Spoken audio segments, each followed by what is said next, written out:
We're looking at the SpectraFlex flex sensor by Spectra Symbol.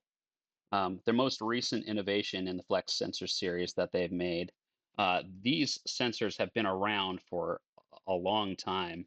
In fact, fun fact, they were in the original Nintendo Power Glove, kind of as a kind of an original novel use case um, in that glove, although they are still very popular in glove and robotics projects even today, as well as tons of industrial uses in aerospace and medical and stuff. So I know that these are still very popular. The problem that they sought, or not the problem, but the thing that they sought to improve with the new sensor, because these are still very reliable, is the drift reduction. So these come, you can tell that they're far thinner, and they have a single layer, and that actually helps them spring back to the original resistance.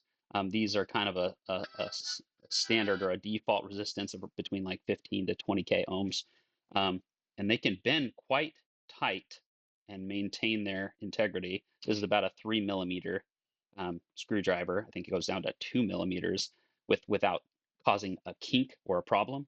And that can happen. So you don't want to like fold it in half.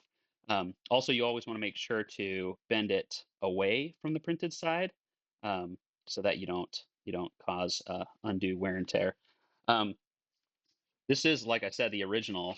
These come in stock lengths of 55 and 95 millimeter active sensor length, but they'll do custom ones that are even shorter or longer. Shorter tends to be more popular because usually you're only looking at a tight bend or like around a hinge or something.